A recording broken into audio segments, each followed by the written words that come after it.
Growing up in my grandparents' beautiful colonial home created some of my fondest memories. After they passed, my dad remarried Amanda, a seemingly sweet woman with 2 teenagers.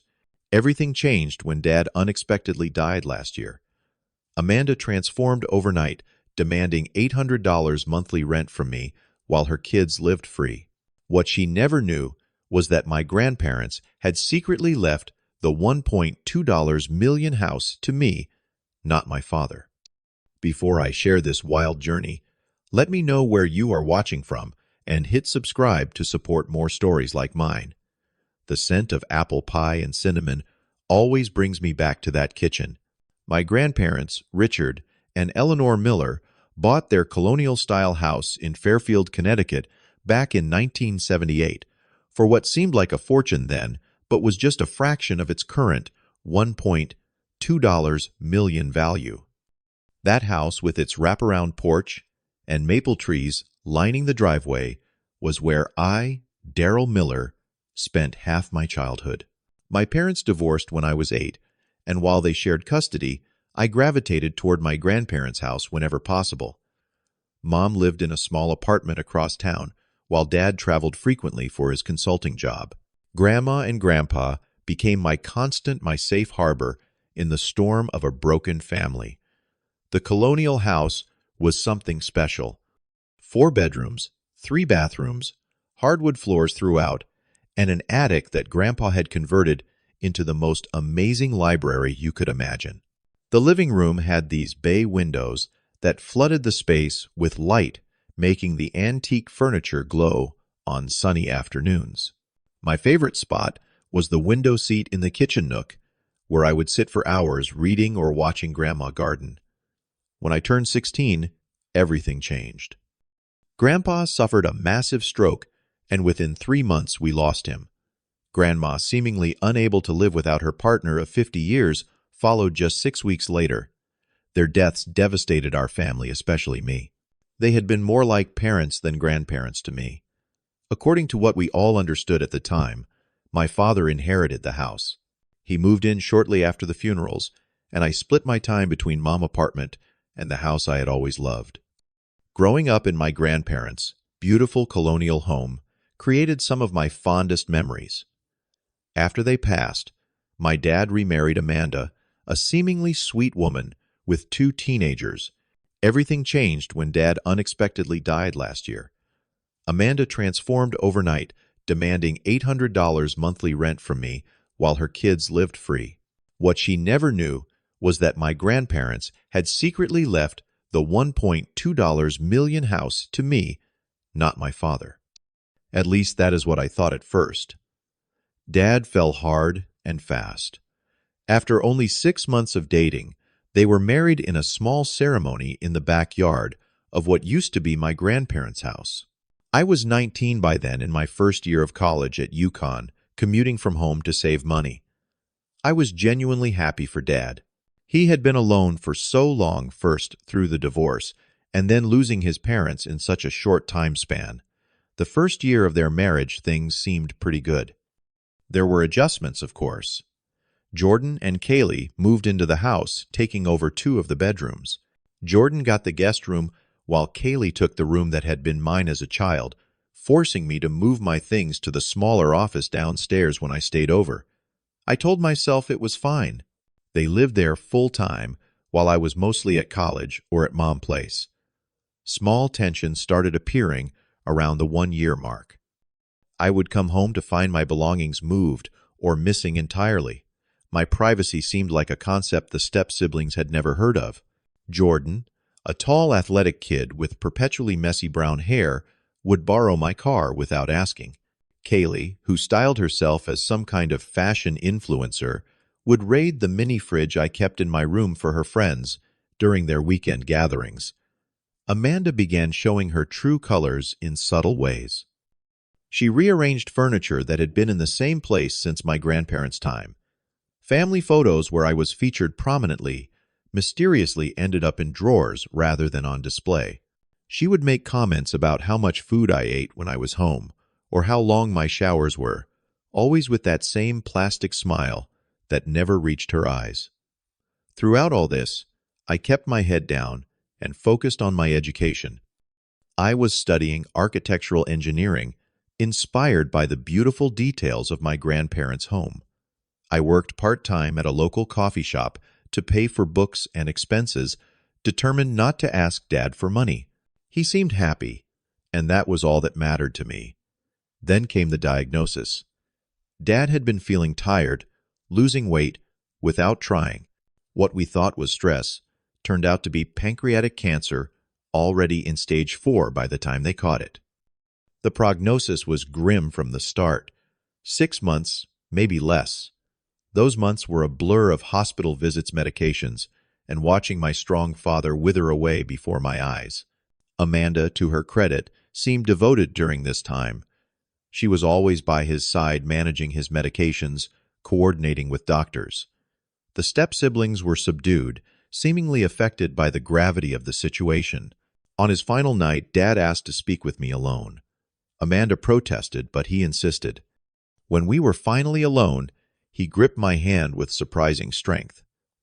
"You need to know," he whispered, his voice raspy from disuse about the house. "Your grandpa," But before he could finish, he was overtaken by a coughing fit. Nurses rushed in, and Amanda returned, pushing me aside. That was the last time I spoke to my father.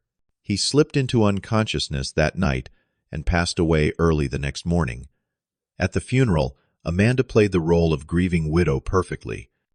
She held my hand during the service, introduced me to distant relatives as her beloved stepson. I was in too much pain to notice how calculating her eyes had become, how she was already taking inventory of her new life as we lowered my father into the ground. The transformation happened literally overnight. The day after the funeral, I came downstairs to find Amanda sitting at the kitchen table with a notepad, calculator, and a stack of papers. The warm, caring stepmother act had vanished completely. In her place sat a cold, businesslike woman I barely recognized. "Good you are up," she said without looking at me. "We need to discuss the new arrangements." "New arrangements?" I asked, still groggy with grief and confusion.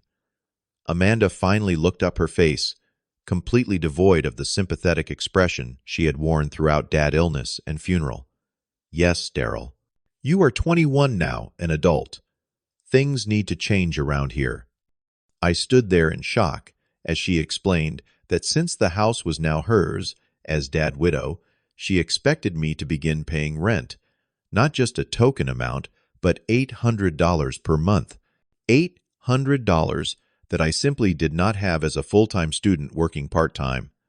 "I think that is more than fair considering current rental prices in this area," she concluded, sliding a typed agreement across the table.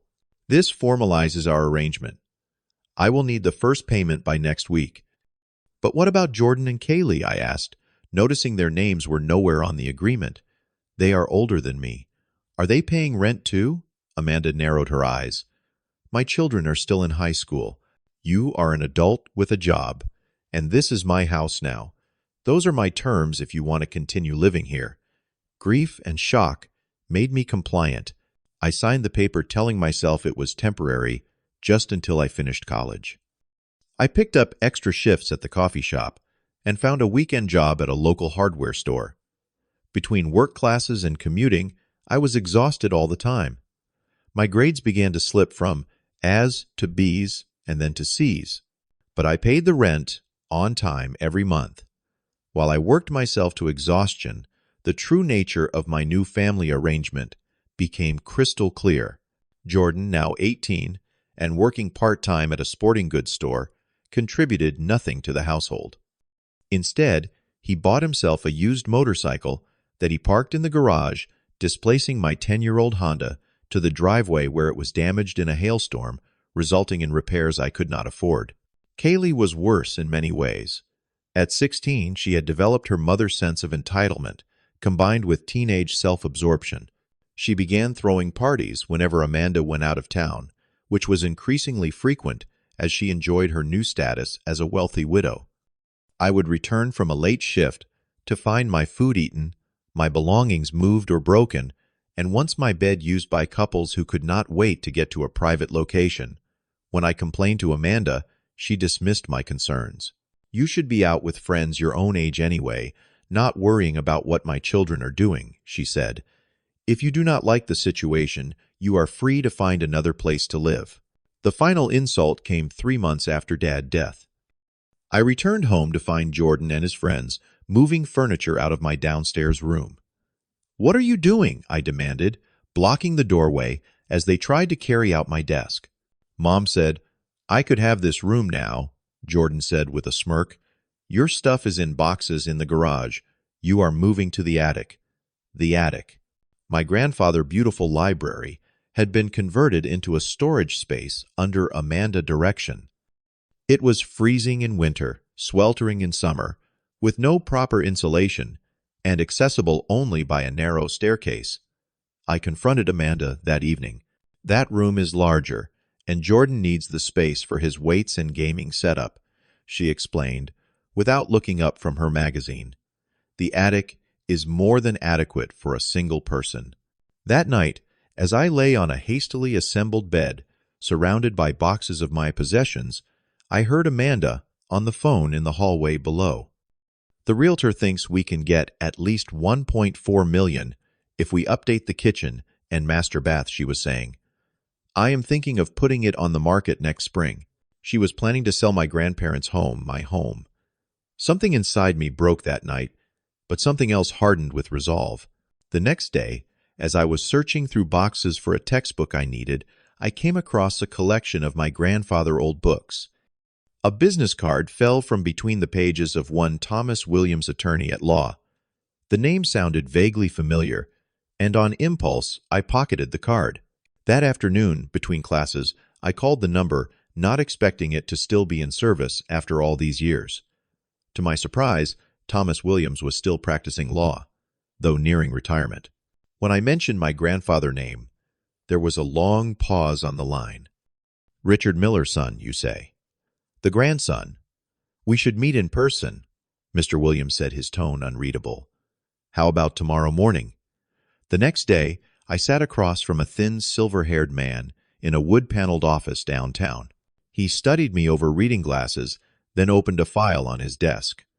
"I assumed your father would have told you by now," he began, "especially after your 21st birthday, or at least after he fell ill." "Told me what?" I asked, completely confused. "Mr. Williams removed his glasses. "Your grandparents, Richard and Eleanor Miller, left the house at 47 Maple Avenue to you, Darrell, not to your father. Your father was merely the trustee of the property until you either graduated college or turned 25, whichever came first." I sat in stunned silence as he pushed documents across the desk. There it was in black and white. My name, the house address, the terms of the trust. My father, as trustee only. "But why would Dad not tell me?" I finally managed to ask. Mr. Williams sighed. "Your father and I discussed it several times. He felt guilty, I think. The divorce from your mother, his frequent absences. He wanted to make it up to you by taking care of the property until you were ready. When he remarried, he assured me he would explain everything to his new wife. Evidently, he did not. As the truth sank, in a strange calm settled over me. All these months of mistreatment, of being made to feel like an intruder in my own home, of paying rent to live in a house that was legally mine all along. Is there documentation, proof? I asked. Mr. Williams smiled for the first time. Everything is in order. The trust is ironclad. The house and all its contents belong to you, Darrell. Your stepmother has no legal claim whatsoever. Over the next 2 weeks, I worked with Mr. Williams to develop a plan. We documented everything, the rent payments I had, made the damage to the property, the removal of family heirlooms that Amanda had either sold or discarded. We took photographs, gathered receipts, and prepared legal notices. I also made my own preparations. I secured a small apartment near campus, with the help of a friend, moving my most treasured possessions there in secret. I set up new bank accounts at a different bank, transferred my mail, and changed all my passwords. I was ready. The confrontation happened on a Sunday evening when everyone was home. I had arranged for Mr. Williams to arrive at exactly 7 p.m., along with a notary, and as a precaution, 2 police officers who waited discreetly in their car outside. "Amanda, I need to speak with you and the kids in the living room," I said, interrupting their usual Sunday night television routine. "Can it wait?" she asked, not bothering to look away from the screen. "No, it cannot," I replied with a confidence that finally made her turn toward me. "I have some important information to share." Something in my tone must have alarmed her, because she actually muted the TV and called Jordan and Kaylee to join us. As they grudgingly assembled, the doorbell rang. "That will be my attorney," I said, walking to answer it. "Your what?" Amanda stood up, her face suddenly pale. Mr. Williams entered with his briefcase and a folder of documents. He introduced himself as we all sat down, Amanda and her children. On the sofa, me and Mr. Williams in the armchairs opposite. "Miss Taylor," Mr. Williams began. "Mrs. Miller," she corrected automatically. "No," Mr. Williams said firmly. "Miss Taylor, I am here to inform you that you are currently occupying property that legally belongs to Daryl Miller as the sole beneficiary of the Richard and Eleanor Miller Family Trust." He slid the trust documents across the coffee table. Amanda stared at them without touching them, her face cycling through confusion, disbelief, and then anger. "This is absurd," she sputtered. "My husband left this house to me. I am his widow." "Your late husband was never the owner of this property," Mr. Williams explained patiently. "He was merely the trustee, managing it on Daryl's behalf until certain conditions were met. Those conditions have now been satisfied, and Daryl is exercising his right to take full possession of his property." The look on Amanda's face was worth every moment of suffering I had endured. Jordan and Kaylee sat in stunned silence, unable to process what was happening. "Furthermore," Mr. Williams continued, "we have documented evidence that you have illegally collected rent from the rightful owner, caused damage to the property, and removed or sold items that are part of the estate. We are prepared to pursue restitution for these actions, but are willing to settle the matter amicably if you comply with our terms." "This is a mistake," Amanda insisted, her voice rising. "There must be some mistake. David would have told me about this." "Would he?" I asked quietly. "After seeing how quickly you changed once he was gone, after watching how you treated his only son, I think he knew exactly who you were, and he protected what was mine." Then Mr. Williams delivered the final blow, sliding another document across the table. "This is a formal notice to vacate the premises within 30 days, as required by law. Daryl is willing to waive the claim for back rent and damages if you leave the property in good condition and return any remaining family heirlooms." Amanda lunged for her purse and pulled out her phone. "I am calling my lawyer right now. This is preposterous. You cannot just throw us out on the street. You have 30 days to find new accommodations," I said calmly, "which is 30 days more consideration than you showed me when you moved me to the attic." Jordan finally found his voice. "You sneaky little," he began, rising from the sofa with fists clenched. The presence of the notary and the knowledge that police officers waited outside seemed to register, and he sat back down, seething with impotent rage. I stood up, feeling taller somehow. "I have already moved my things out," I announced. "I will return in 30 days to take possession. Any damage to the property will be added to the legal claims against you." As I walked out that night with Mr. Williams beside me, I felt a weight lift from my shoulders. The house would still be there, but now on my terms, as my grandparents had intended. The 30 days that followed were surprisingly peaceful for me. I focused on my studies, caught up on missed assignments, and slowly began to recover my grades. My new apartment was small but quiet, and for the first time in months, I could sleep without anxiety. Amanda predictably did not go quietly. She hired a lawyer who sent threatening letters claiming common-law marriage rights improvements to the property that increased its value, and various other legal theories that Mr.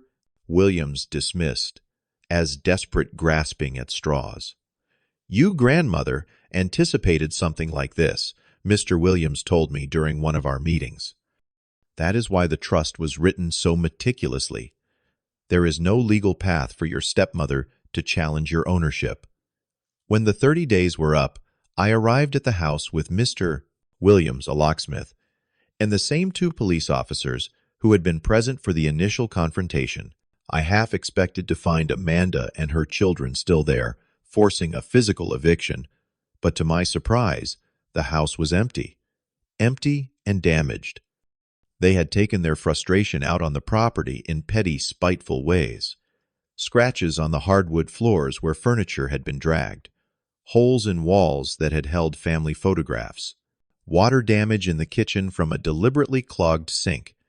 The beautiful bay window in the living room had a spiderweb crack in one pane. We documented everything, adding it to the growing list of claims against Amanda. But despite the damage standing in the empty house, I felt a sense of reclamation. This was mine now, as it should have been all along. The next few weeks were busy with repairs, cleaning, and security upgrades. I installed new locks, a modern security system, and cameras around the property. I hired professionals to repair the damage and restore the house to its former glory. Most precious of all was the discovery that not everything had been taken or destroyed.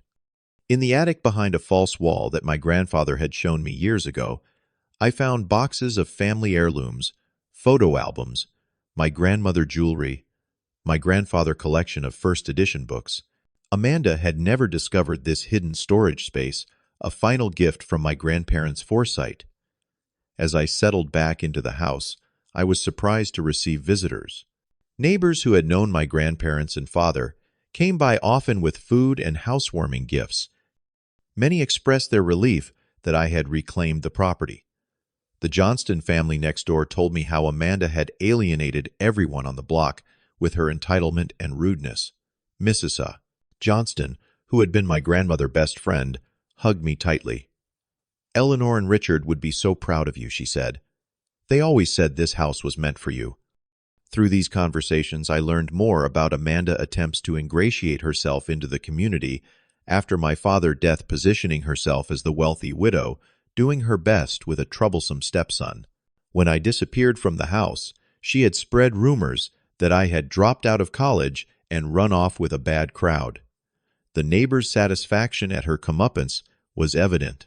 The legal aftermath unfolded over several months. Amanda countersued for improvements to the property, claiming she had invested significantly in maintaining and upgrading the house. When Mr. Williams produced documentation showing that all renovations had been paid for from my father's accounts before his death, her case collapsed. The court ordered her to repay the $9, 600 inches rent she had illegally collected from me, plus damages for the destruction of property when they vacated. She appealed and lost again, ultimately filing for bankruptcy to avoid payment. Jordan and Kaylee faced their own consequences. Jordan had been accepted to a state university on a partial athletic scholarship contingent on his address in the school district. When it was revealed that he no longer lived at that address, the scholarship was rescinded. Kaylee, who had cultivated a social media presence based on living in a luxurious home, saw her carefully constructed image crumble when she could no longer pose in front of the colonial facade or elegant interior. Through mutual acquaintances, I heard that Amanda had moved the family to a small apartment in a neighboring town where she struggled to maintain the lifestyle to which they had become accustomed. Jordan was working full-time at the sporting goods store instead of attending college. Kaylee had been forced to transfer to a new high school for her senior year, losing her social status in the process. I took no pleasure in their hardships, but neither did I feel responsible for them. They had chosen their path when they decided to treat me with cruelty and contempt. The consequences were of their own making. For me, reclaiming the house was just the beginning.